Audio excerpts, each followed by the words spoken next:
Mic. Camera. Action. Mr. Tyler, sir, you planning on going up against a destroyer with only one fish in the tube and a busted motor? Yes, I am, Eddie. How wise is that, Lieutenant? Not very. But have a look. Chief. There's no way a 2-knot submarine can get in fire position against a 30-knot destroyer. Unless we go deep. At 160 meters, we can shoot out a bunch of junk from the forward tubes. It will reach the surface and create a debris field. Now, the destroyer's going to go to the center of that debris field, shut off its engines to make it real nice and quiet, and do an acoustic search to make sure we're dead. But we're not. You see, we're here, on our way, up to periscope depth. All right, principle of ascent velocity. We let our positive buoyancy pull us up and away from the destroyer.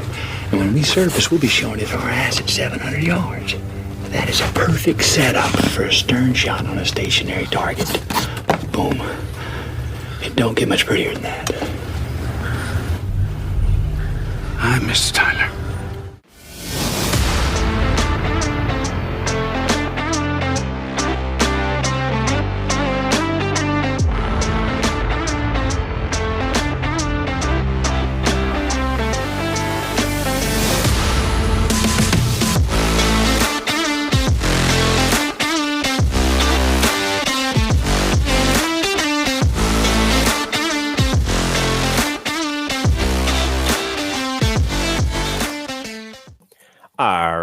All right. Welcome back to Filmography, the show dedicated to watching every credited film from an actor's complete back catalogue, from past debut through to present day, in chronological order. Each episode, I'm joined by an esteemed guest to watch and discuss the next entry from their focused filmography, and consider how it ranks amidst their career, and whether we can trace any typecasting trends or topic traits or theatrical tics. Today's guest is longtime friend, first-time guest Matt Rodgers. Today's film is Jonathan Mostow's U-571 from the year 2000. We watch, you listen, and hopefully watch along too. So, it's been a long time coming.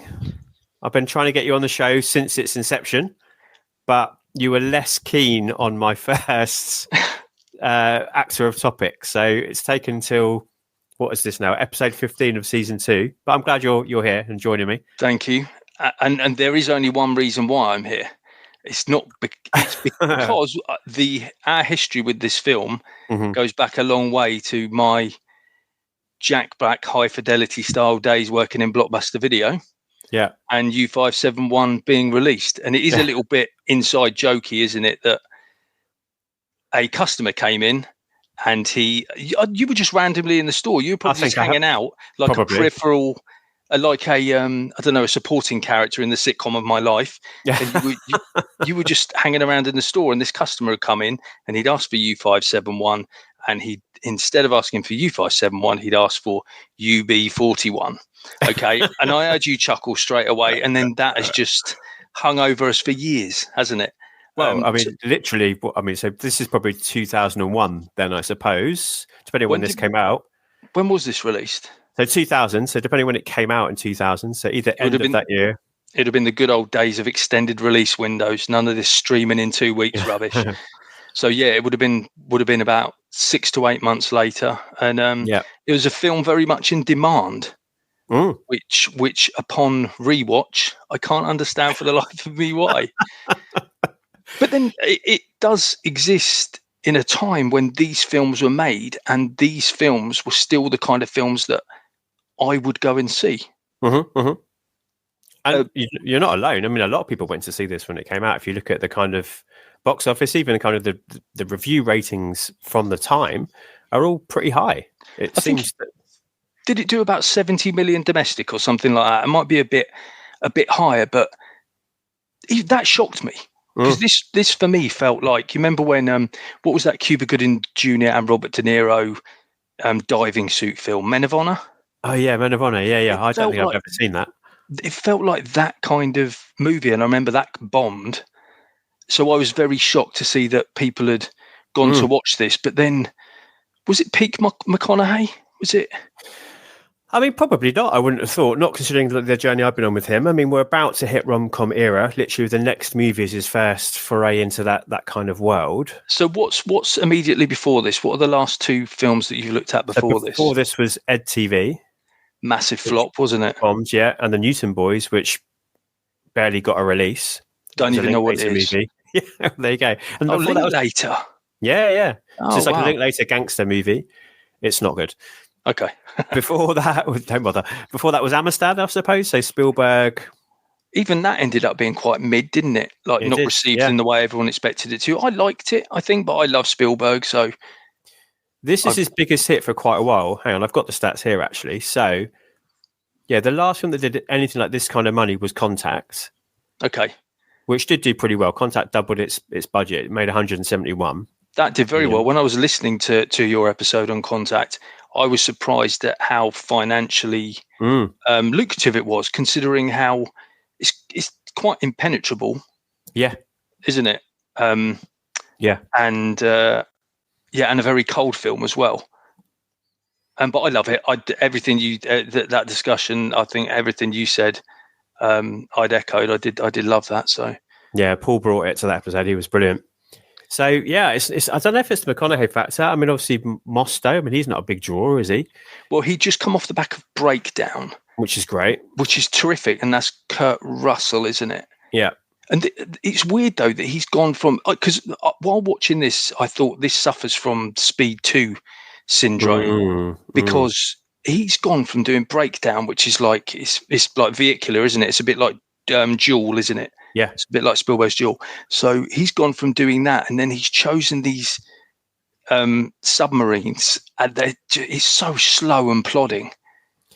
It's so interesting. I don't know. Did you watch or read any behind the scenes stuff? Only in terms of how it was received and stuff like that. I didn't read anything about like the making of. So it clearly was a passion project for him. Like this was something he was driving. He's like a co-writer. I know David Ayer was brought in. David Ayer, I saw that come on, yeah. But I think he was a bit of a Tarantino and Crimson Tide. I think he was brought on to punch up some stuff. So he didn't do a very good job. No, and I don't know if you read this. He really regrets it. What, David Ayer? Or No, Ayer came out, I think a couple of years after the release, came out and said, like, I really regret what we did this movie. We shouldn't have rewritten history.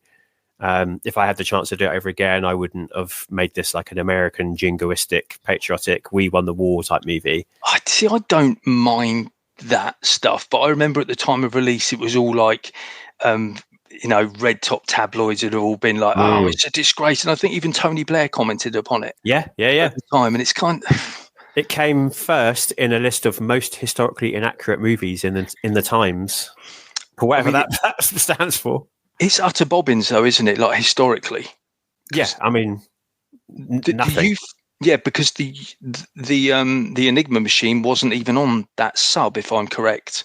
No, and they'd had it for 6 months before this point in the war, and some Polish decryptors had already done some decryption on it, and I don't know a lot about it either. But all they got, I think, was the codes. But then right at the end when he does that little apology end credit thing, which feels like he's had his arm twisted into doing it. It then lists a load of other missions, and I was like, well, why didn't you do one of them? Right? Yeah. Why didn't you choose one of them? It must have been more exciting. Yeah, I don't know, but like I say, clearly it was something he was the driving force. He was really passionate about doing this. He wanted to tell this story. Everything he says is all about authenticity and wanting to tell, honor the soldiers, or not soldiers, honor the seamen and all that kind of stuff. Which I can't say without having a childish kind of giggle in my head. I was going to interject and have a little chuckle then to indicate that you'd said that, and then I thought, no, grow up. But thank you. Two middle-aged men giggling at the word. Fantastic. Yeah. So I don't know. He wanted to make this movie. Clearly, I mean, he felt like this was something a tale he had to. But that's Speed 2. I hadn't thought of that before. That's really fascinating because. But the thing with that, and you can make submarine movies that are thrilling. Mm-hmm. Okay, now and this tries to copy quite a few of them. But I try to rack my brains and think, what submarine movies have I seen? And I remember one by David Toy the guy that did Pitch Black. Oh yeah, called yeah. Below. Yeah. That I think that was more to do with like a phantom or a monster or something haunting them. So the speed wasn't an issue, but stuff like Crimson Tide that relies on like editing and shouty dialogue. Yeah.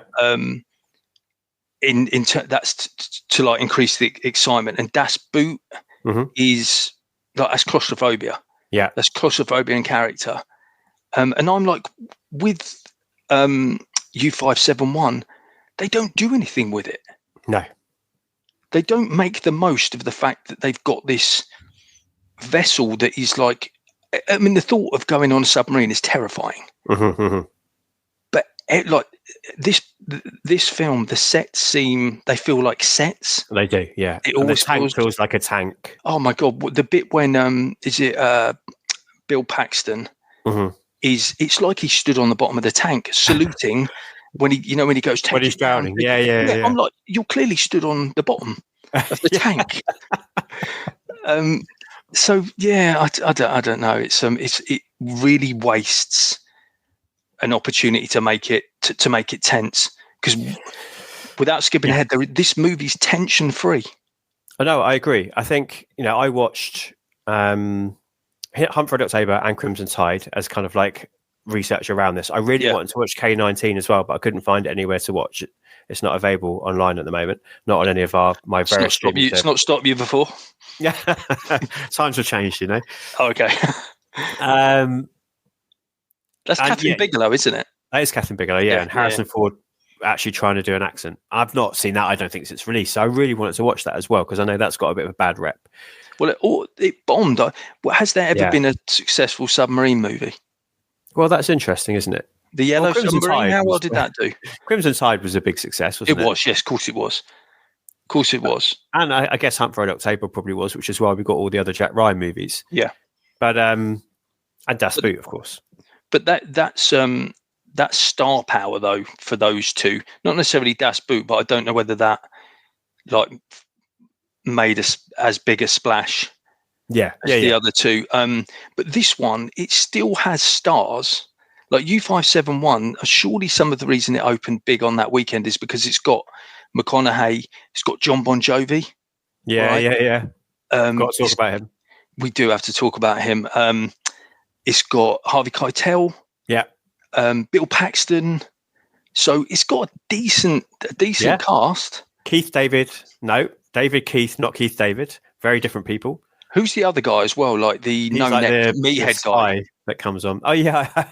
You see, I'd recognise him as like henchman, or he seems like the sort of guy that would be in The Rock as like Ed Harris's third in command. I recognised him, but he made so little impression, like most of them, that I didn't even dig any deeper. Yeah. I mean, Thomas Kretschmann is in it, isn't he? He's gone on to have a bit of a career. He plays the German captain of the vessel. Now that's where I'd like to launch the discussion, because the film starts brilliantly. Yes, agreed. And so to introduce us, to put us on board with the Germans, I thought that was excellent, especially at a time when sticking like German subtitles for the first 10 minutes of a blockbuster movie, that just doesn't seem like something you do. But I think it goes against the movie, because everything that takes place in that first 10 minutes is more interesting, more exciting than what follows, because the captain's excellent. You've got like the fire ripping through the submarine, and that's when it does feel claustrophobic. You've got the charred bodies. There's genuine peril, and then you've got to remind yourself, oh, these are the bad guys. Yeah. So I think the beginning is brilliant. No, I agree. It's essentially the two depth charge scenes are good. Yeah. And that's they sort of bookend the movie. And then the rest of it is very plodding and very boring and very rote and very kind of contrived, and feels like derivative of, even this kind of feels a bit derivative of Das Boot. And then other scenes like feel like, oh, this was successful in Hunt for Red October, this was successful in Crimson Tide, so we'll do that and we'll do that. Yeah, it's all very kind of cardboard cutout, isn't it? So we don't care about anybody. And I agree, like this, the submarine feels like a set. I hate it when things look too big. Like a film set in an aeroplane, Yeah. And the people, and we've all been on planes, and even nice planes sometimes, but still things are narrow, seats are narrow, the aisles are narrow, and it's all this massive space. There's a particular scene in this one that all stood around talking in like kind of it's before they've got on the sub, to be fair. They're on the retrofitted German boat, and they kind of all stood around talking about the plan, and it's like a massive living room. It's ridiculous. The only time they make the most of the claustrophobia is for that the comedic scene with all the food sliding up and down the table. That's the only time I was like, it's quite cramped. But even that felt a bit silly. This film is so like straight faced. There's no jokes, there's no wit, there's no personality. And then the one time when they use the submarine to highlight its claustrophobia, it's for an out of place slapstick scene where the food's going up and down the table. A bit strange. The thing with having a submarine as well, and I can't think of any examples off the top of my head, but they missed an opportunity to make the boat a character. Right, yeah. So like they kind of hint at it, like a few creaking pipes, but they could have, like the sound of like shifting metal and stuff like that. That would have been brilliant. That would have increased the intensity, but they don't do anything. They don't do anything like that. The only way they do it is like, another pipe's burst. And I don't know. It was about as threatening as that bit when they're under the street in the Goonies. I was never cared about them. No, it's true. That's really interesting because the thing that this reminded me of, there's two things in particular this reminded me of, but we'll talk about this one now, was Star Trek. Star Trek is ships in space, right? I know spaceships, but it is literally kind of, almost like Master and Commander style ships in space. But when Star Trek gets it right, Wrath of Khan, that it is tense, it is exciting, and the ship is a character in Star Trek. It's the thing, they all love the ship, they're all passionate about being there, and there were moments in this one that just made me think of that, but more like the 60s style, like, whoa, the set's moving, like, whoa, we have to rock over here. And that's exactly what it was reduced to. It was just shaking the camera at the end. Yeah. Like, even like you said, the depth charge scenes were quite good, but the second one just replicated the first one, but they shook the camera a little bit harder. Yeah. And but I once again feeling like they didn't make the most of the scenario. I got so bored of scenes of them just looking up, sure. And looking to the right and looking to the left and just waiting. That honestly, that was the only way they created any tension. It was so frustrating.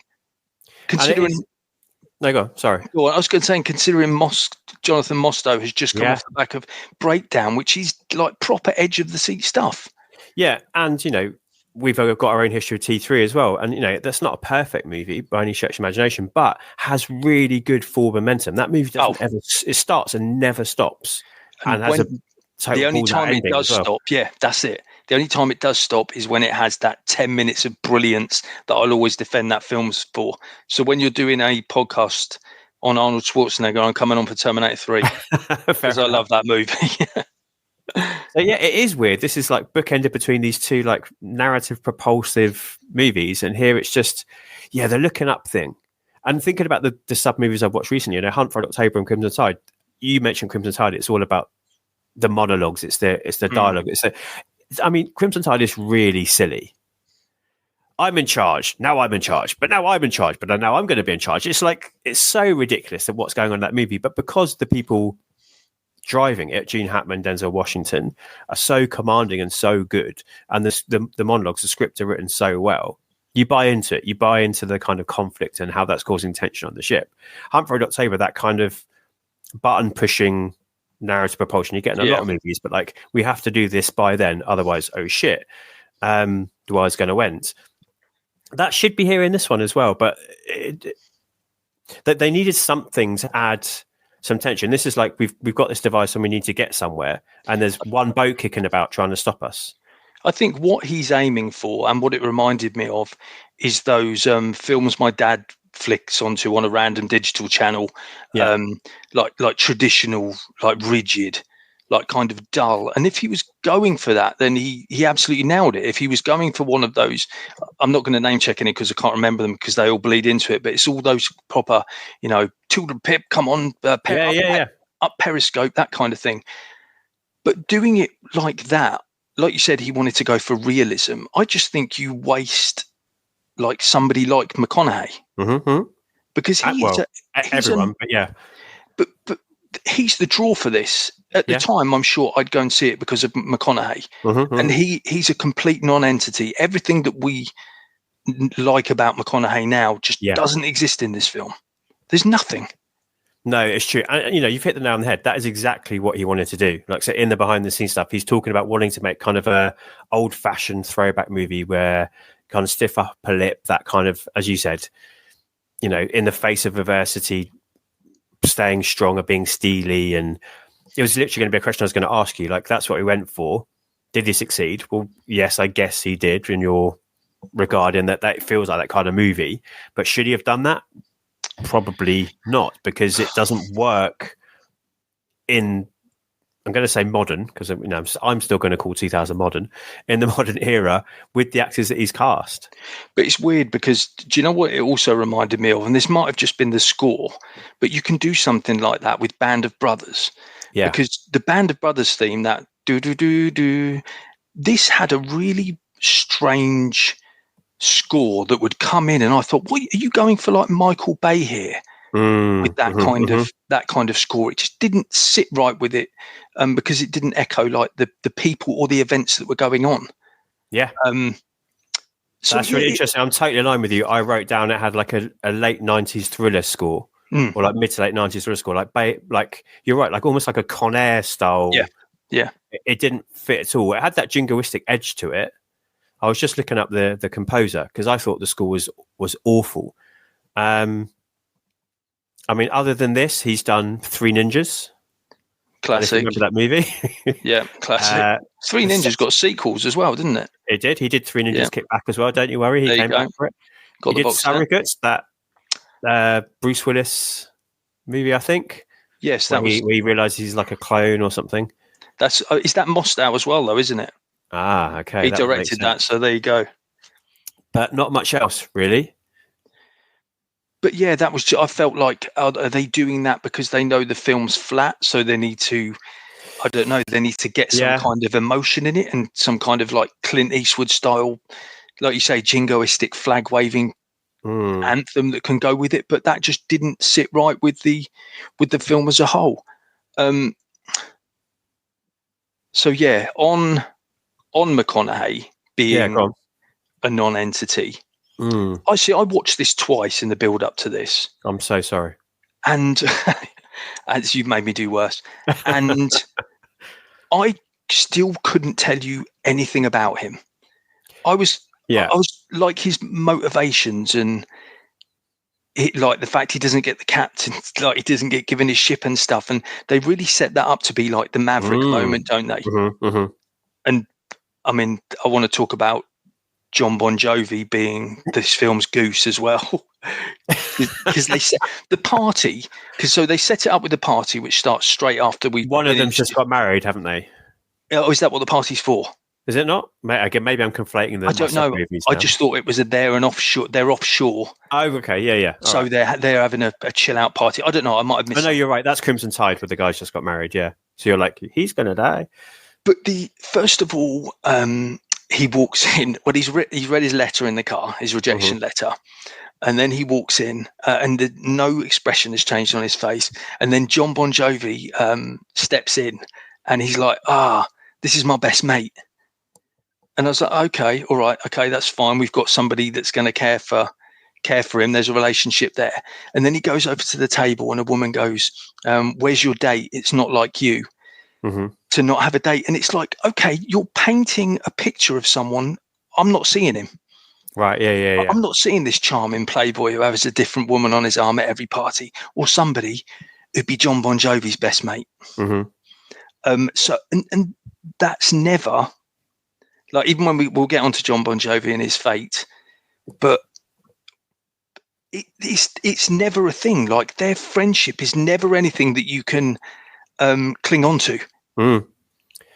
It's interesting, isn't it? Because almost every episode we've spoken about McConaughey's natural charisma and charm and chemistry, but it is pretty lacking here, really. I'm guessing he's being obviously directed to be this way. It's like you've shaved off his hair, so now like he's like Samson or something. Like he's got a close crop shave in this, isn't he?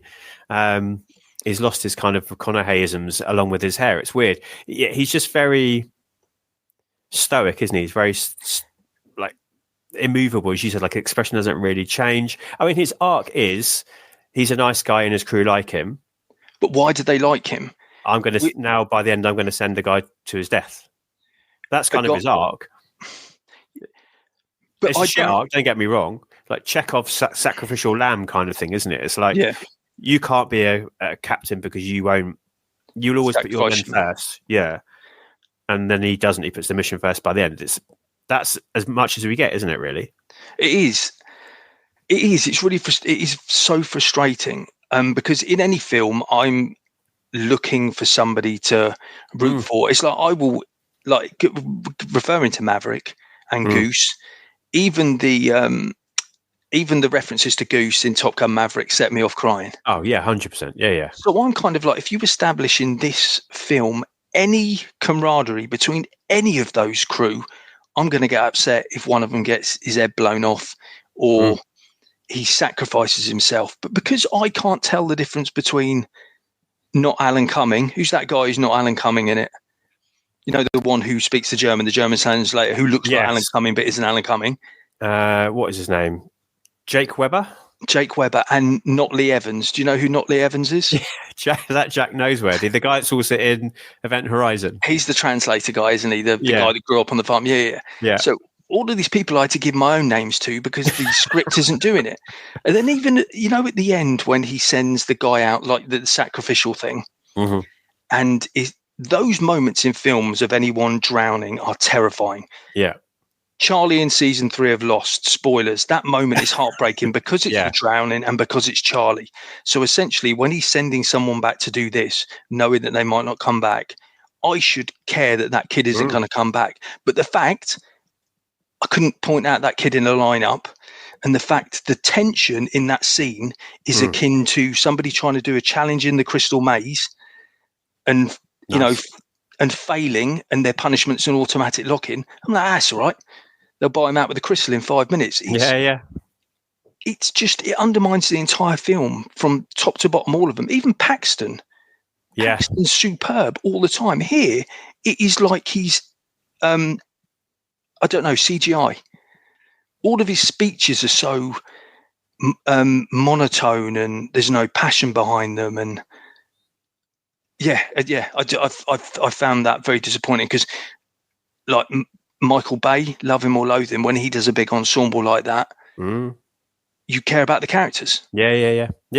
Even if the film's naff. Yeah. Which a lot of the time I think we probably agree they're not as bad as a lot of people make out. No. You're in with the characters. I think of something like Armageddon. Like everyone's a distinct person. You know who they are. When people are getting killed off, you do care, don't you? You really do. Yeah. The thing I was thinking of then when you were talking about the drowning scene was the Wolfgang Peterson, I think it was, remake of Poseidon. Oh my days. And when Kurt Russell has his scene when he dives down, we were speaking about him a bit tonight as well.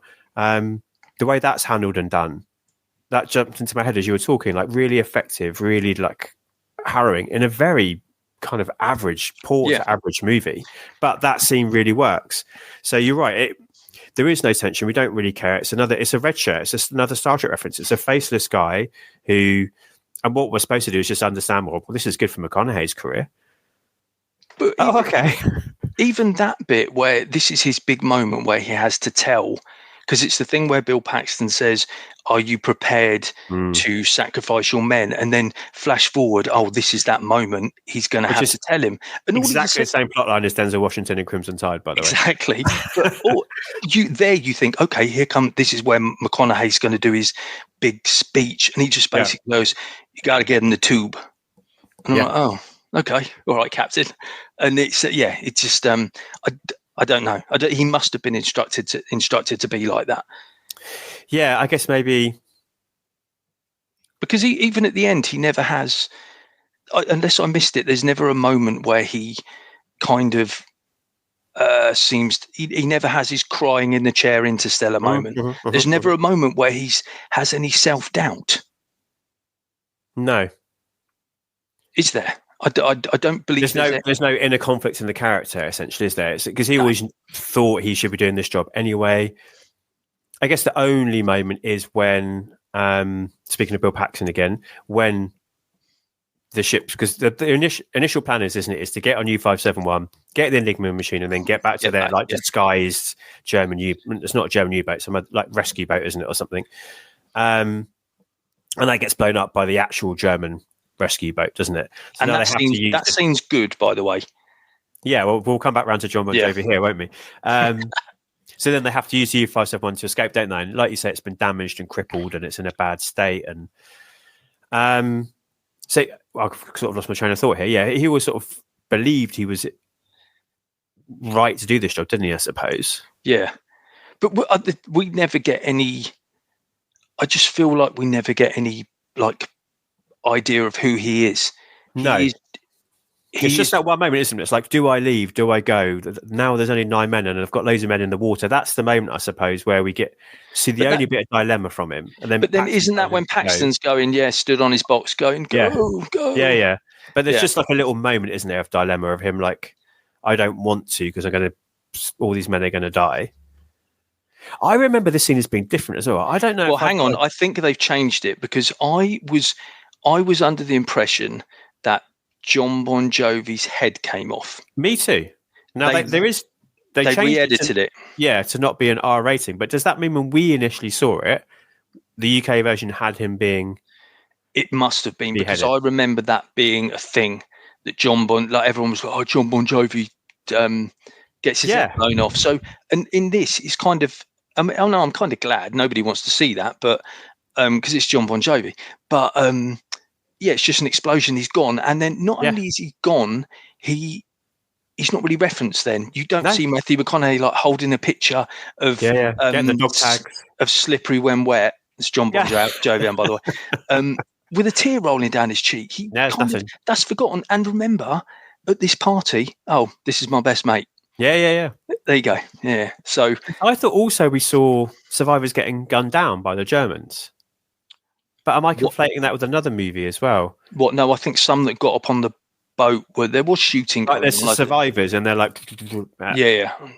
It definitely feels like this has been changed, and there definitely was in America. They definitely changed it in order to secure a lower age rating for the movie. Basically, they were told no decapitations, or you're getting an R.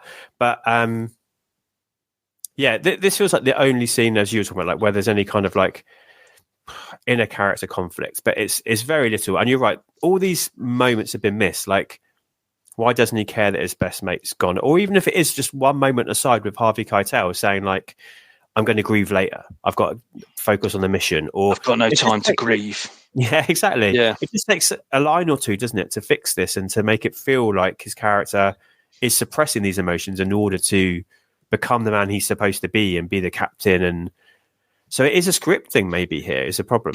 Because the fact that Bill Paxton says you're not willing to let one of your men die, but from what I've seen, he don't care about any of them. So I'm pretty sure he's happy for all of them.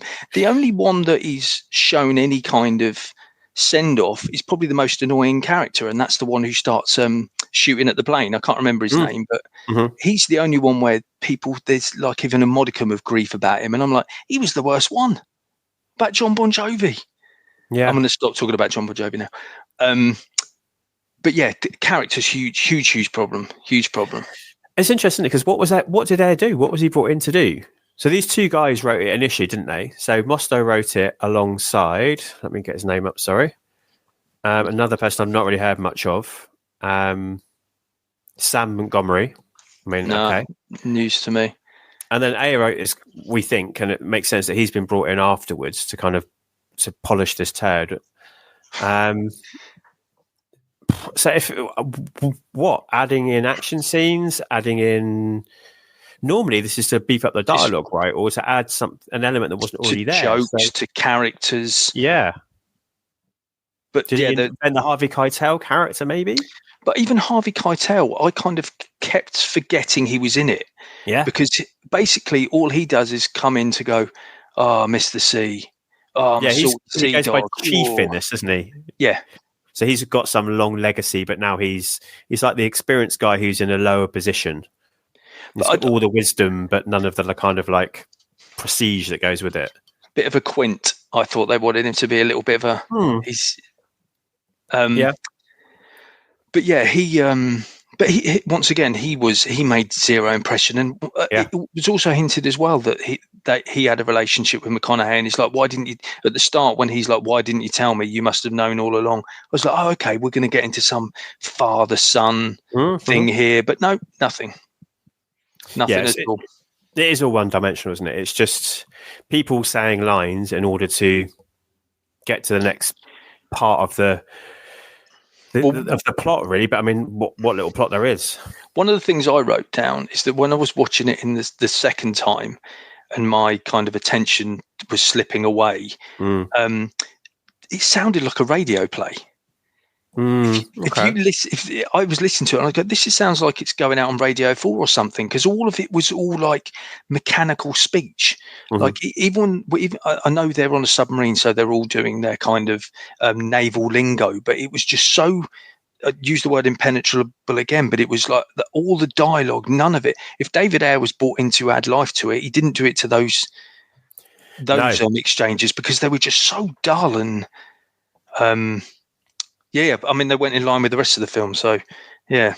And your reference to Top Gun's really interesting. Very good. I mean, I'm amazed we've got 34 minutes in, and that's. I was going to open with that. When you asked how I was feeling, I was going to go subpar, but there you go. Fair enough. Worth the wait. Yeah, 100%. Yeah. Jeez, you liar. That might be a foundation of our friendship of 25-ish years, longer than that, actually. That's scary. Terrible jokes or lies. Terrible jokes are making each other feel good about the terrible jokes.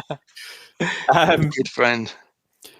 Yeah, Top Gun's such an interesting comparison, which I don't think I really thought of. So you've sort of illuminated it for me here, and the idea of the camaraderie, the friendship, that after effect of Top Gun, the influx of people applying to the Air Force, all wanting to be Maverick, all wanting to be Iceman. I mean, that's not happening here. The U-571, no. Is it? Jesus Christ. Not at all. But even the dialogue, I think Paxton says to him, doesn't he say something, "You're not ready yet"? And it's been a while since I watched either Top Gun, but I'm sure that is not verbatim, but I think that is a line in that, like, "You're not ready yet. You're not quite ready yet." I think that's the whole thing about Top Gun, isn't it?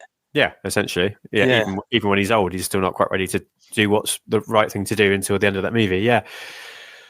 I don't know. I mean, we've spoken about a lot of movies that jump into your head whilst watching this, and that's normally a bad sign, right? Is that it's either really derivative or that you wish you were watching that movie rather than the one you're actually watching. True, but I don't usually mind that, but especially because this is quite I'm going to be bad again here, subgenre of war film. Yeah. All of the comparisons to this, they're much better. Yeah, they're all much better, and I'm sure those films that my dad watched on black and white were probably a lot better than this as well. Yeah, I mean, it went away as a genre, didn't it? So Red October's 90, Crimson Tide's 95. This is 2000. I mean, there may have been some in between, obviously. I think Below was around the same era, wasn't it? But even Below tanked, so I remember having to order it on Region 1 DVD because it wasn't getting a release over here. Yeah, okay. And then things like Black Sea, the Jude Law one, came out in 2014. Oh, yes, I remember seeing that. Yeah, not very good. Again, like very average. The Hunter Killer with Gerard Butler. Butwood, yeah. And Gary Oldman, isn't it? Yeah. Again, like fine, average. I think that's a bit more of a shouty. Well, it's Butler, isn't it? Yeah, it is. So, yeah, it's definitely a key subgenre. And they keep coming around. But that's interesting. Are they ever really that good? The last time I remember a sub being of any interest to any plot I was interested in was Lost. The submarine in Lost. Do you remember that? But we're not going to diverge into Lost because then that'll use up another hour. Now, the ending of this film Thoughts? Because I think it kind of builds to nothing. I still don't really know if I... So he comes up, so they're in deep shit, basically. And they're going to Land's End. Yeah, so they're trying to get there, but now they're having to go up against like a German destroyer, aren't they? Yeah. And they've dropped the depth charges, and now the sub is in even more trouble. So he comes up with this like Hail Mary move, which reminded me of like Han Solo and Empire Strikes Back, where they're going to chuck out a load of rubbish and make it look like out of a torpedo tube, including a body. Yes, yeah. Make it look like the sub's sunk while sneaking around the back and firing the torpedo. I felt like they kept using that same Star Wars style shot of the sub going over. I was like, if they run out of budget, they just keep showing that same shot. But they're all looking at him like, "Whoa, this is such a crazy plan," and then it doesn't even really pay off, does it? Because they kind of figure out what's going on anyway, and then it's like almost like a head-to-head, like the destroyer and the sub are going at each other. I don't know. Yeah, it feels very... And a brilliant explosion. Oh, yeah, and then one torpedo totally explodes the whole destroyer. Yeah, I don't know how else I would have ended it. I suppose you need that kind of final face-off, and this again felt very Star Trek-y to me. You know, Kirk versus Khan, and you need like this kind of face-off. But you needed Godzilla -1 to come up out of the sea. You needed character punctuation at the end of that, because there is no arc to any of them. No, we don't get any. There is no. There's no resolution to any of their character journeys, is there? Like, no. Keitel doesn't hug McConaughey. McConaughey doesn't start singing "Living on a Prayer." There's nothing. Just the titles come up, and that is kind of it. And it's like, okay. They're like floating away in like a life raft, aren't they, with the Enigma machine? Yeah, and that's it. Because if you're going to do a story that is like nonsense history that isn't true, then at least make it character driven. I think, and they don't do either of them, because it angers historians and it angers somebody that wants a good time at the movie. And I mean, the Kretschmann character is another one, isn't it? So he's a survivor and he's pretending to be. Is he pretending to be somebody else? But he's like tapping out. He's tapping out from the sub. That bit is brilliant. And I thought that was excellent. The Morse code bit. Yeah, he's tapping it out, isn't he? Like the sub is here, come and get us, type thing. Excellent. And I thought that was when I was like, oh, he's still alive. He's a great character. Because I thought they were going to somehow try and integrate him and interrogate him and make him so he's kind of reluctantly mucking in with them. Because look, if they're bending history, then do that, because this guy's interesting.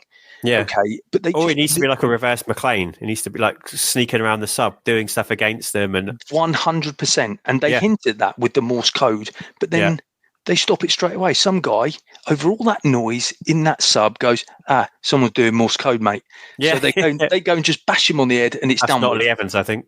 Yeah. Good old Notley Evans. It's another roadblock, isn't it? Another example of like just idea. Nah. But like all these other films that have like water as a fear factor.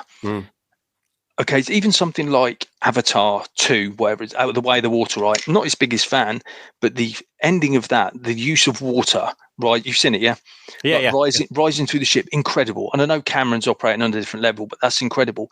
But even when you think of any other submarine thriller, how many scenes have you seen where they're trying to shut a door and the water's rising against the door and they see someone on the other side go, no, they never even hint at that. Water's never even a thing.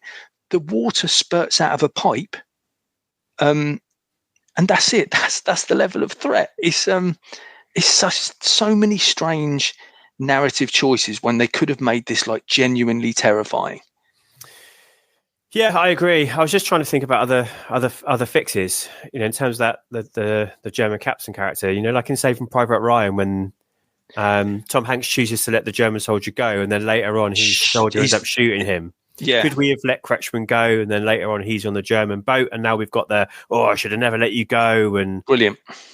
There's lots of things, lots of choices. They should have hired us instead of David Freer. It sounds like, or even a scene in which McConaughey, via translation, is grilling the German captain, because you think you've got these two opposites, and I'm more interested in the Nazi guy.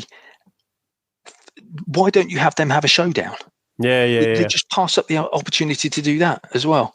To find out information about where the boats are, or we needed Saeed here to do some torture, didn't we? 100%. A torture scene would have been excellent, because then it would have, obviously, you bring in the moral, the moral conflict.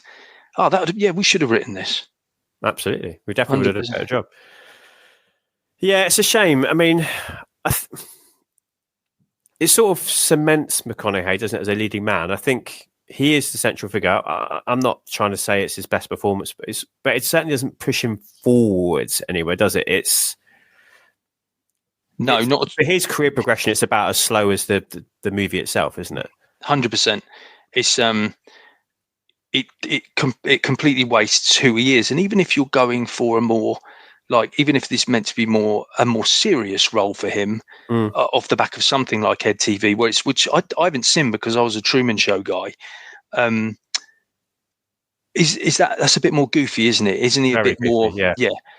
So if this was like a reaction to that, he's kind of gone too far by completely removing any personality.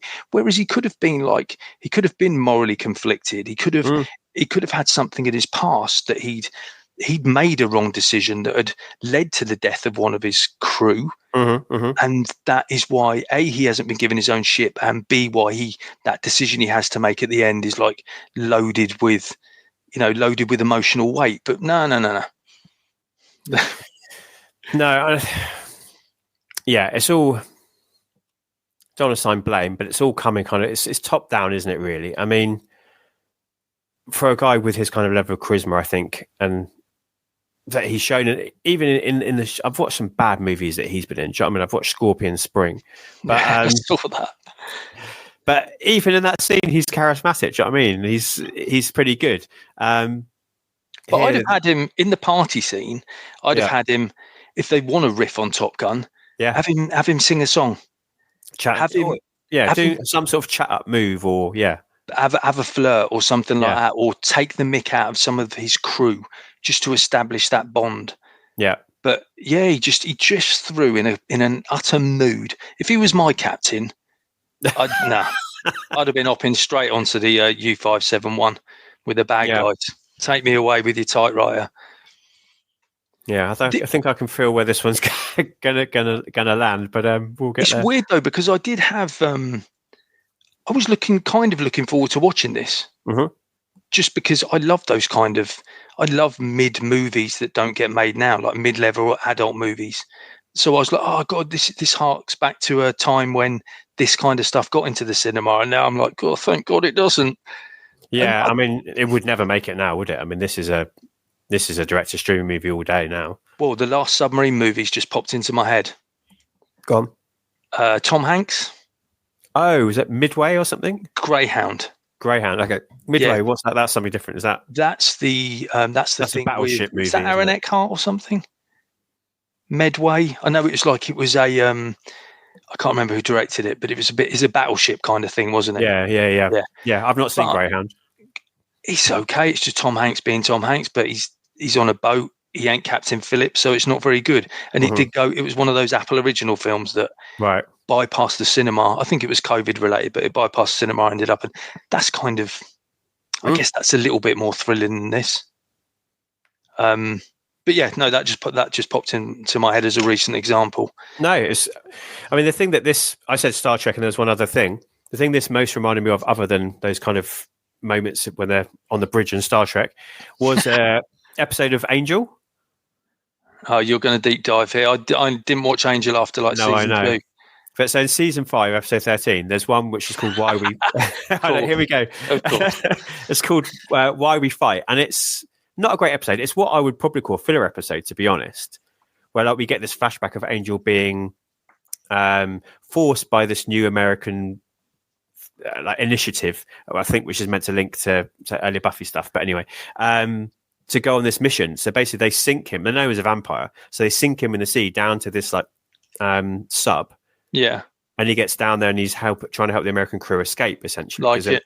a human can't do that, obviously, but a vampire can. So this kind of BPRD, Hellboy type team send him down there. But it's very kind of like, as you said, like it's very TV. It's very much like nothing's really happening. We just want to get David Boreanaz in a Nazi uniform at one point because that will look cool. Much like in this movie, Matthew McConaughey dressed like a Nazi, put on a long leather coat. All right. But for me to be thinking of like a filler episode of Buffy, a TV series, Angel, again, it's not a good sign for when this should be this big budget blockbuster movie. It should be thrilling. It should be edgy as sea. It should be emotional. You know, I assume this probably came out around Memorial Day in America. If they were clever about their marketing and release, it should be that kind of movie. And same as you said right at the top, I'm amazed this did well. I just can't see how people didn't come out feeling really flat. Well, do you know what? One of the last things I looked at was the sound, because I was trying to find positive, because I hate just ragging on a movie. I was trying to find positives, and there's a couple of decent scenes in this.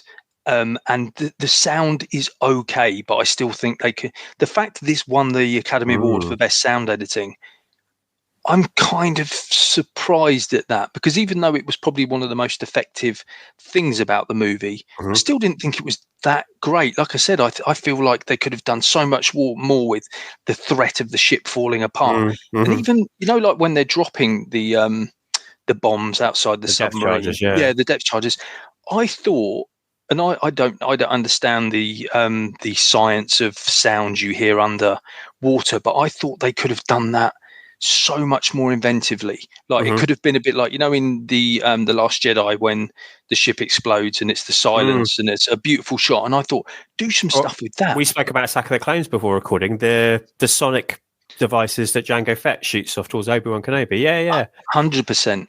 But they could, I just think they could have been more inventive. Whether he just wanted to make it a more traditional movie, I think he's hamstrung himself by doing that. Yeah, because he's just repetitive. So much about this is repetitive. Having watched Zone of Interest recently, I didn't see it when it came out upon release, and what that does with its sound design. Amazing. Yeah, obviously not in a good way, but I mean, that was so effective, isn't it? What it can do with sound. With your comments about what you could have done with the creaking of the ship, they could have done something here, like this immersive surrounding building of tension as things keep breaking and keep going. 100%. That there was a way to have done that here, isn't there? Yeah, and I mean, he's clearly a decent director, but it just feels kind of lazy. You've got this opportunity, you've got this great cast. What was the budget of this? Do you know the budget of this? 60 million. 60 million back then is a lot, and there are times. Million, there are times when it does look like it's 50p. It does, yeah. When Bill Paxton's dying, when the ship's blowing up at the end. Yeah, I mean, I think he's good at doing one thing, right? You look at Breakdown, you look at T3, he's good at that. But like you said, those things, they're both propulsive. Yeah. Nothing about this is propulsive, I don't think. No. There's no urgency. Even like we were talking about the score. The score comes in when like the submarine breaks the water, or when something semi-triumphant happens, and it's like like that. But they don't use the score to like add to the tension. But they don't use anything to add to the tension, because even if I was filming the drowning scene as well, that's when I'd have maybe just stripped back everything and maybe just use the sounds of like metal banging against something underwater. Even if you don't see him, if you hear that and then it suddenly stops, I don't know. I'm gonna rewrite this movie tomorrow. They say you can make a movie on your phone now. I'm gonna run the bath after this and make U-572. Yeah, well, or UB42. Or UB42. Exactly. Well done. I think I can feel that we're getting towards. We're going to wrap up in a second. I did one other thing I looked up and I thought was quite interesting was there was a 20th anniversary cast reunion. Oh, nice. So Jonathan Mostow turned up for that. Let's play a little game of kind of cast bingo. Do you reckon? Yeah, who else do you reckon turned up for the 20th anniversary cast reunion? So when would that have been then? 2020. So 2020. Has Paxton sadly left us by then? Yeah, I think so. He has, hasn't he? Because he left that was sad. Okay, well, Lee Evans would have turned up, surely. Nope. Jack knows where there was a no-show. Not Alan Cumming? No. Bon Jovi must have done. No. Oh, my days. But this says it all, really, doesn't it? This like the is way so that they feel about the film. There's no way Keitel would have turned up. No Keitel, no McConaughey, no Kretschmann. So the people they got was Will Estes. Is that the guy who dies and gets shot out of the tube? He's Torpedo Man Ron Rabbit Parker. Torpedo Man. Oh, Rabbit.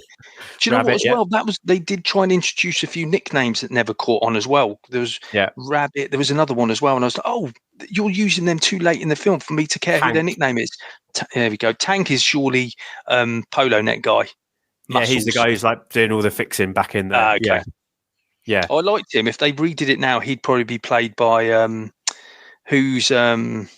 going to have a real brain melt here. Who in Game Night, who's the next door neighbor cop guy? Married to Spider-Man Mary Jane. This is how we're old. I can't think of anybody's name anymore. He was in Breaking Bad. Night. He was in Civil War, best film of Jesse last year. Plemons. Jesse Plemons, there you go. Okay, He'd be played by Jesse Plemons. Okay, this should have been directed by Peter Berg. Yeah, that would have been a lot better. I agree. There you go. Yeah. So sorry, carry on. No, Will Estes turned up. Eric Palladino, he turned up. Big name. Seaman Anthony Mazzola. There's the Seaman for you again. There we go. Dirk Chetwood turned up. He was Seaman Herb Griggs. Can you stop saying Dirk and Seaman so close together, please? And Tom Gurry turned up, who played Trigger. That is all they could get, which is really sad for the film, but it's very probably sad. Quite telling. But I don't know why they wouldn't hold this in high esteem. It's not like it's a joke of a film, even though we've been very down on it. It was quite well received. It's won an Academy Award. It did well at the box office. There's nothing to be embarrassed for anyone involved with this. It's just a massive missed opportunity. Yeah, I agree. I show this to my dad. He'll probably love it. Right. Yeah. So it's that thing that people talk about, like a classic kind of dad movie. Yeah, 100%. Yeah. I mean, in Green Lights, McConaughey barely mentioned it. So it's just another film from this period of his life. I think this period of his life he's feeling is a bit of a missed opportunity in general for him. It just sort of passes him by when he's writing about what he's been doing in this time. Yeah. Along with Newton Boys and Ed TV and Amistad, they all just kind of... Oh, he doesn't mention Amistad? Not really. So I'll read this bit. I can't remember if I've read this before. He says, neither the box office performance of the Newton Boys, Contact, Amistad, Ed TV and U-571 nor my performances in them met or raised the white-hot expectation of Matthew McConaughey in the movie industry since A Time to Kill. So he kind of knows, like, I'm just sort of coasting along. I'm speed 2ing it here. I'm just... Not a lot's happening for me at the moment, unfortunately, which is why I think he ends up taking the rom-com role. A successful route, in my honest opinion, and one I'll be looking forward to listening to your journey on. Because I like the McConaughey rom-com era. If that's what we're moving into now, there's some good films coming up. Next one is Wedding Planner. So that's the J-Lo. Wedding Planner? No, Wedding... Is it Wedding Planner? Yeah. Yeah, the Wedding Planner. Oh, okay. With J-Lo. Yeah, not too bad. Don't mind it. And then it's hard to distinguish the back-to-back poster ones. Yeah. There's one he did with Bradley Cooper.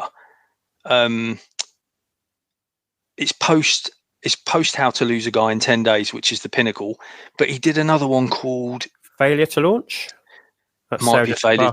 No, it wasn't Failure to Launch.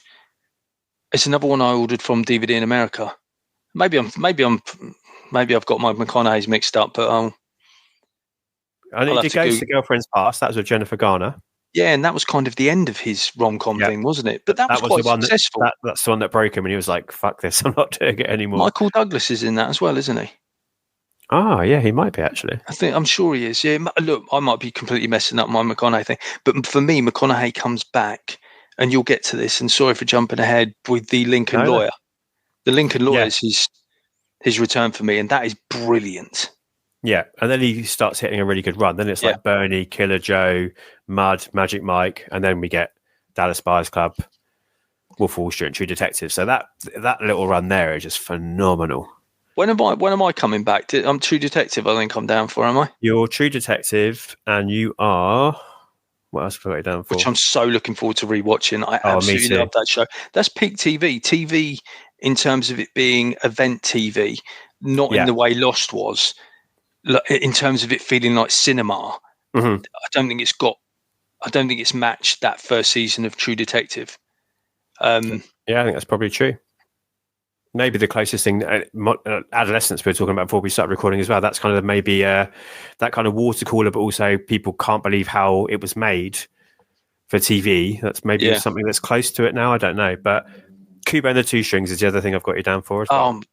Can't wait. I went to see that at the BFI a couple of years ago with a, I can't remember the director of it. He's doing the He-Man film at the minute, isn't he? Anyway, went to watch that again. Absolutely love that film. Not enough people have seen. Including me. You've never seen it? I have not, no. Oh, mate, you are in for an absolute treat. That is a beautiful movie. And watch it with your boys as well.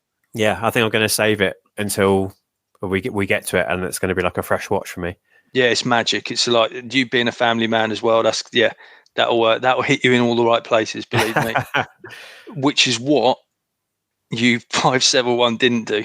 It torpedoed me in all the wrong places. Oh, mate! Sorry. I mean, honestly, this is unpaid for as well. Can you believe it? Oh, am I not getting paid? Just in my internal gratitude. Yeah. All right. Yeah. That's all I do it for, mate. Yes. Anything else you want to say about it? Have I got anything else to add about U-571? I'm disappointed. That's all. I'm disappointed that it wasn't as good as our origin story about it deserved it to be. It's just one of those films. It's so forgettable, and that's the biggest crime for films, that they're boring. Because even something like, whenever I bring this up, I always think of Cats. And everyone mocks Cats, justifiably so. But the worst thing about Cats is not it's bad. It's boring. It's a boring, tedious film, and this is the same. That's the worst criticism of any film, because you doing these podcasts. A bad film you can talk till the cows come home. A great film you can effuse about all night. But if you go and see a boring film, there's nothing worse. And back from writing our review days, how hard was it to write a review for a good, an okay film? They were the hardest to do. It's true. And this isn't. I mean, I think saying this is okay is probably being kind. I would have said. If I was, I'd 2-star. I think I'd give it. But then again, this is from a man that when he first watched Pearl Harbor, he gave it 4 stars. So everything I've said on this podcast is a load of rubbish. I love looking back. I've still got some of my old reviews. And if I come back around and watch a film again, I dig them all out. And I think, cringe. Oh, yeah. What was I thinking? First Transformers, 5 stars. Best blockbuster since Stand by it. I mean, I still enjoy it, but it's certainly not as good as the hyperbolic praise I was heaping upon it back in the day. No, but I think you've got to relate it back to that first time you watched it. I think. I suppose, yeah. That's still a 5-star for me. The other movie I always think of from this era of UB41 for you and me is Rush Hour 2. It was a movie we used to go on about all the time. And particularly the Jamal. But that still holds up for me. There's problematic in a lot of ways because of Brett Ratner. But as a movie, I can put that on and I will just have a good time. And it's a good movie that it's fun and fluff and enjoyable. Yeah. And I've got this added memory of what it was for you and me at that time and talking about it. It's a shame that we don't have this with something this like this. Yeah. That is a great movie that any movie where it does that. I recently went to watch the restoration of Seven on the big screen. I love that film anyway. So that's a 5-star and it's remained a 5-star, but rewatching it, I watched it. It was a completely different film for me. I watched the conversations between Morgan Freeman and Gwyneth Paltrow. And I cried at Seven for the first time for completely different reasons. So a film can 20 years later, you can rewatch it and appreciate it like you do. Or it can be a dull thud like this one is. So it's a shame. But I think going forward with this McConaughey retrospective, you have got some films that will do that. And that for me have done that. So you've got some good ones coming up. And even Contact is another one where I can't remember whether you said it, but if that was released now, that'll be appreciated on a whole different level by the pretentious people like me. No, definitely. Yeah, you could release that movie uncut now, and it would still you'd beast up the CGI, obviously, but yeah, it would do gangbusters, I think, now. Oh, 100%. 100%. Anything else from the past that you've watched that McConaughey that you'd revisit? Because I don't think you've come to any. Have you come to? Because Dazed and Confused, I'd obviously rewatched that. Yeah, a lot. I don't think up to this point there's any that I'm going to. Oh, A Time to Kill, I do like that, and I did think about A Time to Kill watching this because Time to Kill's it's the sweatiest film in the world. Yes, so sweaty. Yeah, everyone is sweating, and in this you still get a little bit of sweaty face McConaughey. So I got a few callbacks to that. But yeah, I don't think you're at the McConaughey phase yet where you get those rewatch ones. You've got some treats coming up. And even like you said, the rom-com era. How many times have I watched How to Lose a Guy in 10 Days? A lot. Yeah, I still reference it. What's the song she sings? You're So Vain. Yeah, You're So Vain. Yeah. Classic. Yeah. I'm looking forward to that one because I think I've got a trio of ladies coming on to discuss that with me. So I think that is going to be a really interesting discussion on men and women and how they're portrayed in the movies in that one. All I'd say is dial down the semen jokes, all right, for that one. Okay. Because even I was uncomfortable, all right? Yeah, it's 2025, James. All right, I'll read out a couple of letterboxes if that's all right with you. Yeah, go for it. Okay, so Aurora says, I'm a big fan of Red October and pretty much every submarine movie in existence. U-571 scratches that itch and offers something new. It's a thrilling spy infiltration mission with a nice dose of character work from McConaughey as he learns what it means to truly lead his men. His growth is interesting to watch, as is the stacked cast of recognizable faces. And, more importantly, everything feels real. The set pieces are claustrophobic and dark as the men sweat profusely and hope for victory or a swift death. Consequences are often deadly. The subs are metal traps, but the men are more than aware of this. I was on edge the entire movie, and I greatly enjoyed it. Well, Aurora, I'm glad you enjoyed it. But I'd like to bring up recognisable faces. They're only recognisable if you know Lee Evans and Alan Cumming are. Aside from that, I didn't know a clue. I mean, that was from 2023, so that's quite a recent review as well. So good on her for revisiting it and taking it out of it. Yeah. Yeah. Right, Abby, this is the other end of the scale. The only good thing in this film is young, attractive Matthew McConaughey wearing a long black leather coat. Otherwise, this film lacks historical accuracy and is so drenched in American patriotism and love of war, I'm legally bound to openly disregard and dislike it. Abby, okay. Watch How to Lose a Guy in 10 Days, Abby. No long leather jacket, though, I don't think, in that. There isn't. That would have made it a little bit creepier than it probably is. I've not watched it in a while, but put a leather jacket on. It's a very different film. There you go.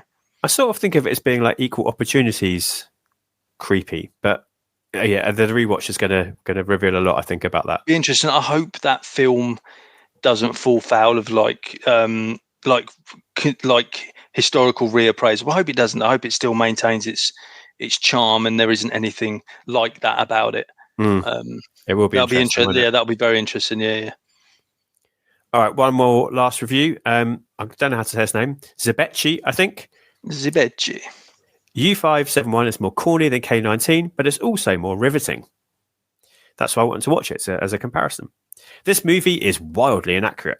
The American Navy had fuck all to do with acquiring the Enigma machine, but that's not the point. The point is depth charges. Depth charges must be one of the most suspenseful cinematic devices out there. Get some good editing, a great set, and a little Harvey Keitel, and you've got yourself a stew going. All the interpersonal conflicts and subplots are thin, but they keep things interesting until the back half with all the depth charges. The last hour is adrenaline excellence. McConaughey and his... Go on. No, I was just going to say Zibechi loves a depth charge. He really does. I think he's on a list somewhere. McConaughey and the surrounding ensemble all do good work. It just takes one guy who cannot convincingly look up at the ceiling while sweating to ruin your submarine movie. Very good. So there's lots of things we touched upon there, which is interesting. Yeah, I think Aurora, Abby and Zibechi have pretty much covered exactly what we've taken an hour and 5 minutes to say in 3 letterbox reviews. It's so often the way, unfortunately. But, That's the little is it aperitif? The bit at the end. It's like the little aperitif. Yeah, amuse bouche is at the start, right? I'm posh enough to know what that is, mate. So McConaughey, if we're going to consider this as one of his, his career, is this one that everyone should watch as a classic? Is it as far down as completist, or should we catch it? Is it worth catching? I don't. I think I'd recommend watching it. Mm-hmm. But because we live in an age of streaming, I wouldn't be surprised if 20 minutes in you turn it off. Yeah, sure. Post it, best scene in the movie. Best scene in the movie? Because by that point you've seen the best scene, which is the German. True. Yeah. The original U-571 German crew getting bombed, and then.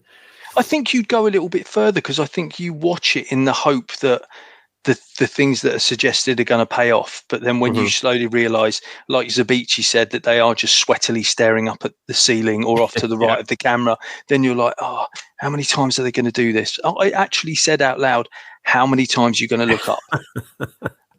And yeah. So, no, it isn't. It's very mid McConaughey. Yeah. I wouldn't put it amongst his worst. I definitely wouldn't put it anywhere near the best. It ranks right in the middle for me. Yeah. And I think just below the surface. Oh, okay. So good, isn't it? That's 20 plus years of pun writing and reviews. That's the magic. Yeah, it just doesn't do it. I think for me, in this project, what I've decided is like, can you see? Is this providing some forward momentum for the actor, really? Or is it kind of one of their elite performances or one of their best movies? It doesn't hit any of those categories, does it? As you said, it just exists, and he doesn't do anything special here. It doesn't push his career on. He's not particularly good in it. It's just bopping around there in the sea. All right, that's enough now. I want to get one of my own in. I think if anything, it is it's kind of an endorsement of his pulling power at the time. Yeah. Because it's quite a hit for a mid movie, and it's a sort of thing like, I don't think there's an equivalent today of an actor that you could release a submarine movie and it would do this well just because they're in it. And I think this did well because he was in it.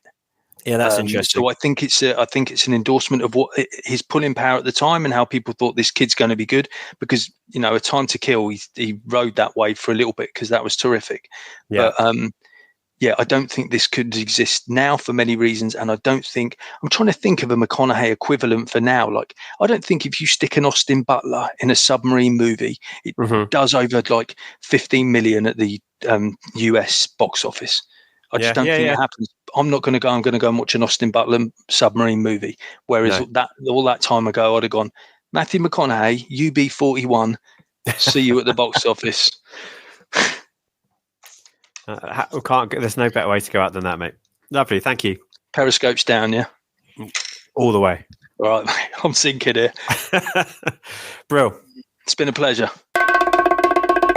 As I'm sure you can tell, the pleasure was absolutely all mine.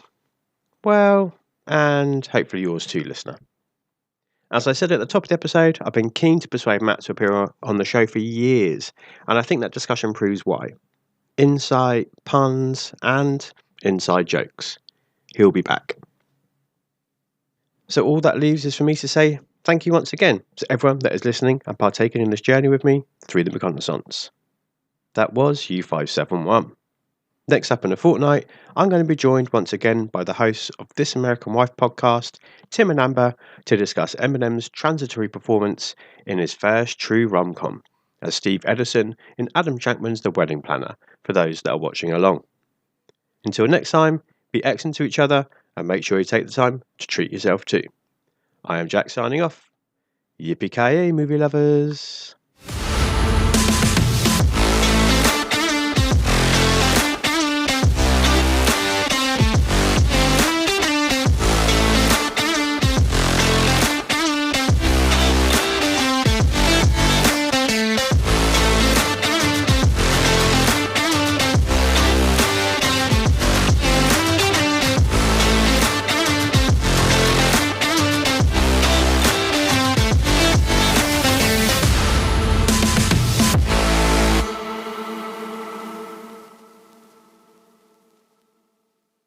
You just gotta keep living, man.